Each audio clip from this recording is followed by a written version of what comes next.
Alright guys, it's been a while since I've done a video like this. Pardon the leaves in the way. Just kind of came out and thought I'd do a little shooting with this Manton. Notice I didn't say Joseph Manton. 12 gauge side-by-side shotgun. Interesting story about this particular gun. And I haven't worked up a perfect load for it or anything. I haven't even got a measure for it yet, so I'm not squirrel hunting with it today. I'm just kind of fooling around and seeing what I can do. And usually I use a my little bag here pulling the string, but usually I would use a powder measure, but like I said, I just got done, spilled some powder there, rebuilding this thing, and kind of an interesting story how I came by it. And I took it out and I shot some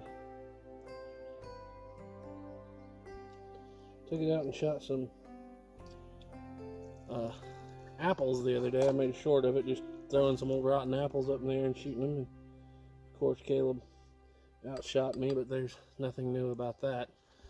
This is a 12 bore. Well, it's kind of a cross between a 12 and 11. I'm not sure exactly which one it is. It's probably closer to 11 than 12, but seems to fit 12 gauge wads all right. So thought I'd bring it out here and just do a quick rundown, a few shots with it, talk to you guys. Haven't talked to you for a while. Kind of give you some updates on things that are going on.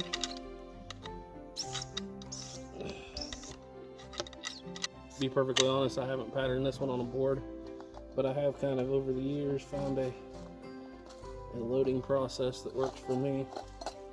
There's a shot out here. No, I don't have a shot snake today. I'm using an oregano canister.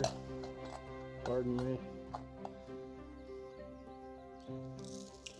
So we dumped 100 grains of powder in there, and I'm going to dump almost equivalent of 1.5 ounces a shot. It's a little over a square load because I'm filling it up past the top up there into my hand. Spilling a little bit, but I measured it out the other day, 1.5 ounces and 100 grains of 3F, which makes this a pretty stout load, but that's okay. This is a gun that can handle it. I've seen, and you guys can disagree with me if you like, but I've seen a few videos over the past few days of people shooting these shotguns, and not just these in particular, but muzzleloader shotguns, where they're taking and putting boar butter on their wads. And I can kind of see that if you're shooting round ball or something, but just me personally, I've shot a lot of smooth bores in my life. I have them for a long time, mostly cap lock when I was younger, and then flint lock later on, but I've never found the need for a lube for a shot load, because it shouldn't, unless you're shooting maybe like 100 rounds or something and you need to keep it where that wad will go down easy, then maybe yeah, but you could also wipe between every 20 or 30 rounds too. But what I found is there's no need for a lot of lube or anything, because you're not pushing something hard down that's grabbing the edge of the barrel.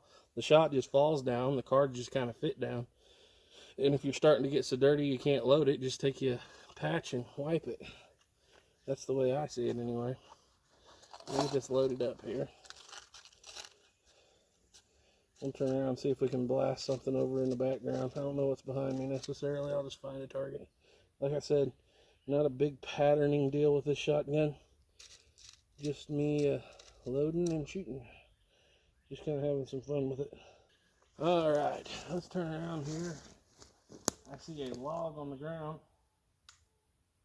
This is an interesting shotgun because on every other double I have ever shot, it's always a case of the right barrel's the front trigger, left barrel's the back trigger.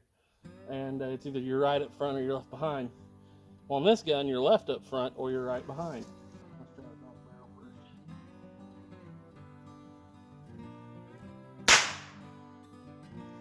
And we had a failure to fire. Hold her in a good direction for a minute. Try the other barrel.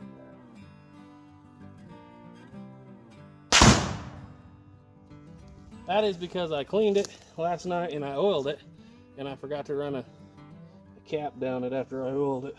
I don't mind. I should have burned one for cleaning out the bore, but I forgot. Usually I'm really careful about how much oil goes down on these things, but I was in a hurry last night. I probably left a little too much on the bottom. We blew her up that time. Alright, so what's the story on this guy? Well, it's kind of a story of the whole 11 Bang Bang channel. Sorry guys, I do this. I know some of you don't like it. The way I did it and my grandpa did it.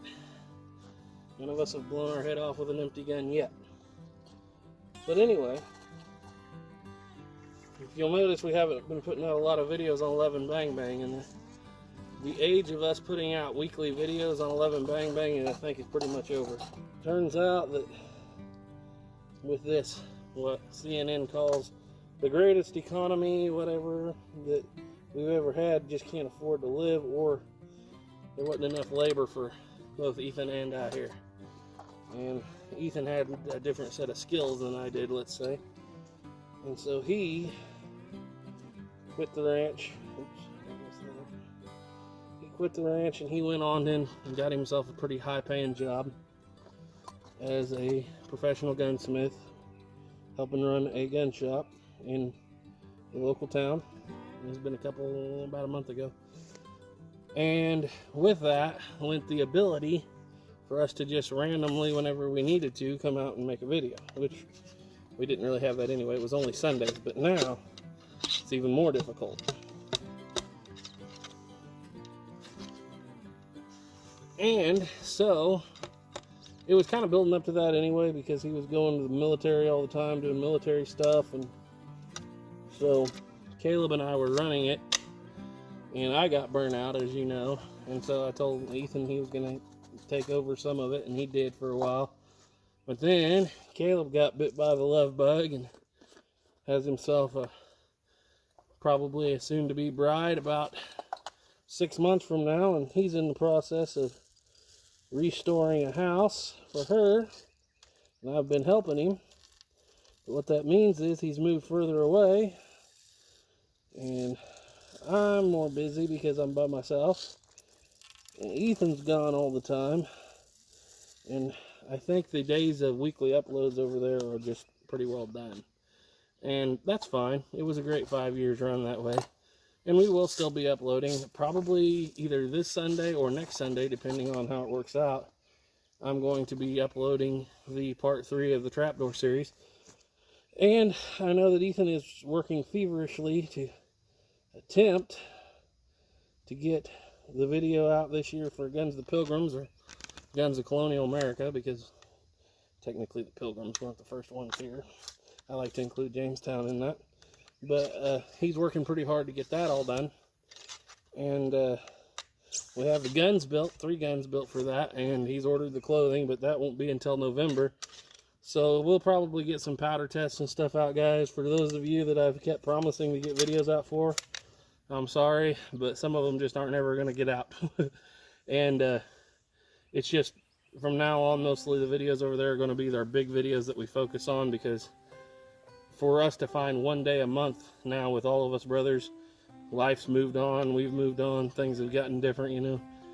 For all of us to find time to get together and make of it, even 2 of us, is very difficult. That's why I started this channel, because the format over here is completely different. My format here is I can stick the camera or the phone up in a tree like you're just looking at right now, make a video, and it's not very hard at all. Or if I want to make a more difficult video, I'll build a fire, and Noah and I, or Noah and Ethan and I, will make a video.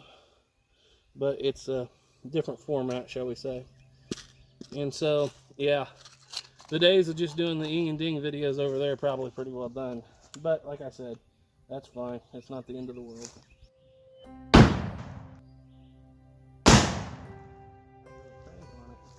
I did manage to find a couple of hedge apples over and place them on that stump right there and right there. And so I'm going to go ahead and run these wads down. I've already mostly loaded the gun. I've had a couple people ask me here lately, what's my infatuation with converting these double barrel shotguns and all my cap locks that I can really over to percussion 4-wing musket caps. And the main thing is it's easier for me to handle. I don't like wearing a capper around my neck that much, and those little ones are just hard for me to handle. And I use them on pistols, obviously, because I have to. But the other thing is, back during the pandemic, when all the other caps were hard to find, these never got hard to find. And you got to have good ones. These are Schutzen. They're hot. You don't want to use those CCI reenactors too well. I found over the years they don't give me very good ignition, but these give me good ignition. Is it better than CCI number 11? Some people say no. I think it is. But just for the overall ease of use, ease of cleaning of the nipples, and seems to give me pretty good ignition. And I just hate fooling with those little ones on these long guns if I don't have to use them. So without further ado, if we can do this without knocking the phone off from the percussion of the blast.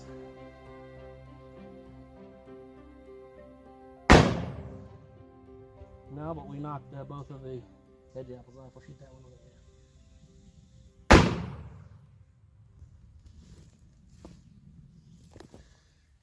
You couldn't see it because I shot it on the ground. Okay, so what's the story on this gun? Well, when Ethan went and got that job, which it kind of was custom made for him because there were a lot of people in the area that needed work done, and they would bring their stuff to the local gun store, and there was kind of a back pile of stuff that needed done there, and he's really, really good with working, and he's not just the kind of gunsmith that just puts in parts, you know, he builds stuff, as you guys have seen before we got struck with that other video. And the first day he was at work, he called me, he said, and he knew that I was into these shotguns. First day he was at work, he calls me and he goes, man, there is one percussion plains rifle and 40 caliber and 2 muzzleloading percussion shotguns in here that just need some work. And no, I didn't have a percussion muzzleloading shotgun. I had one. And so we decided we'd buy the Belgium made one, which wasn't this one, because it was in far better mechanical condition, it looked better. And so Noah went and cut some trees up for some people that made a little extra money and bought that gun. Well, they threw this one in for free because they felt that it was a liability, and it's a Manton shotgun. It's made in Birmingham. All the markings depict that it's made between 1860 and 1868, but Bubba has gotten a hold of this gun. We have a halfway done dog laid in the stock there. We have a buck inlaid down here, and somebody's put a patch box with Phillips head screws of all things on the side of it. And not only that, when we got it, it had the breech hook was completely shattered 3 places. The metal was broke.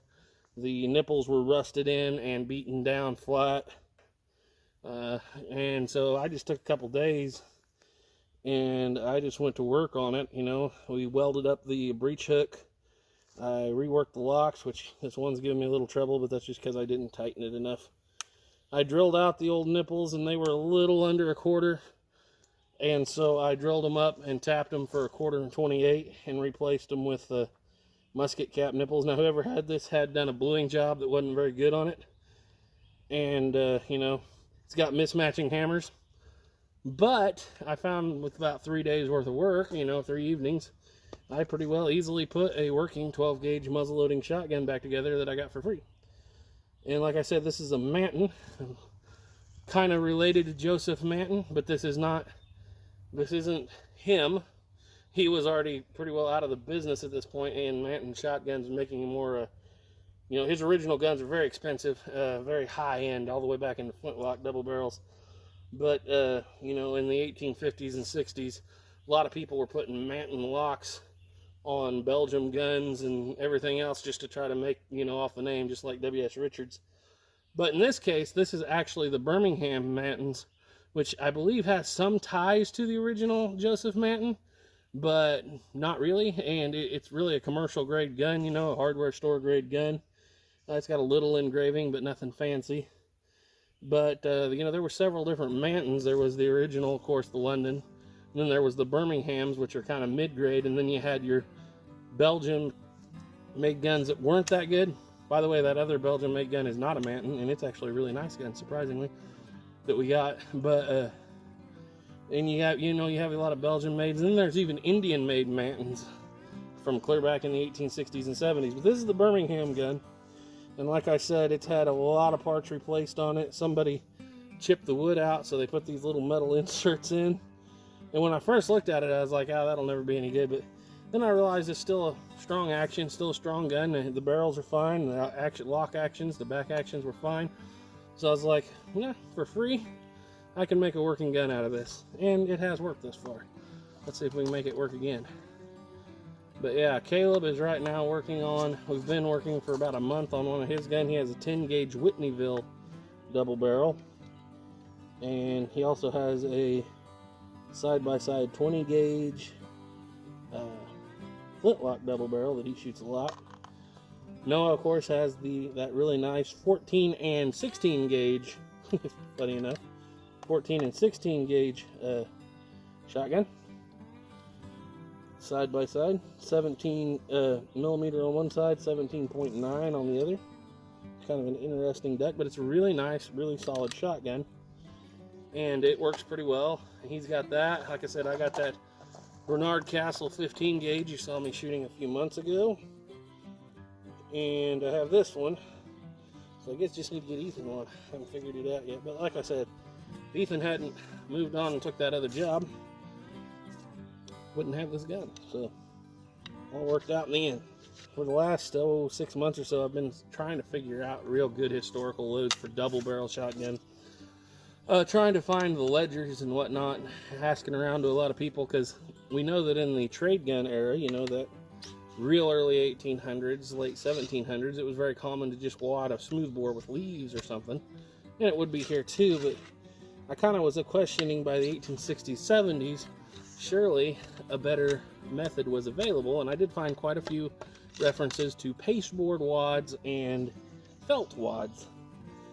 But I've been looking for a historical way to load these things exactly, and it just seems like it's a case of everybody does it differently, just like always. Over the years, I've done everything from cards to, I use the overpowder card, and the cushion wad, and then the powder, and then the shot, and then the overshot card, and then I've done the Sky Chief load. I've done about everything, and all those work pretty well for doing a basically turkey hunting loads, and some of those are especially the Sky Chief loads, best you can get.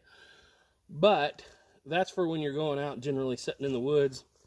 You have very limited amount of things you need. You usually need to load only once, and you have 2 barrels, especially on a gun like this, and so you're not carrying a whole lot of supplies. You're not worried about speed of loading. But if you're dove hunting or pheasant hunting or quail hunting, like I like to do with these, then my mind starts to travel to, how can I do this simpler, still get a good pattern without a huge hole in it, but eliminate a few of these processes and a few of the things I have to carry and keep track of. And one of the ways I found to do that is just to take the correct size fiber wad, which historically these would have been cork or pasteboard, but fiber wads of the day, they work just fine. Even for me historically, it's very hard to tell the difference.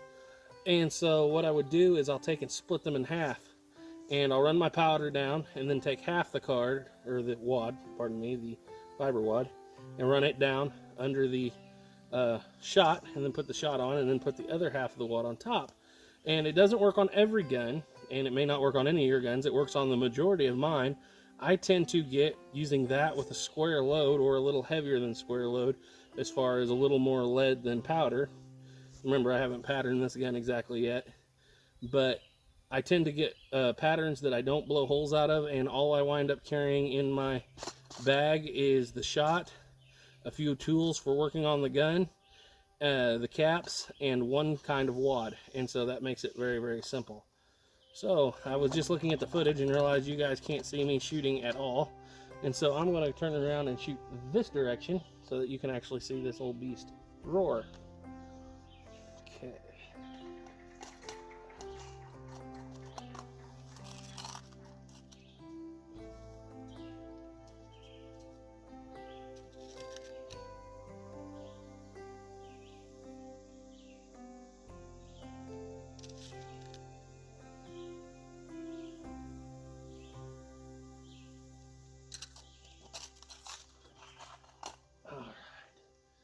I'm just going to shoot out toward the tree over there.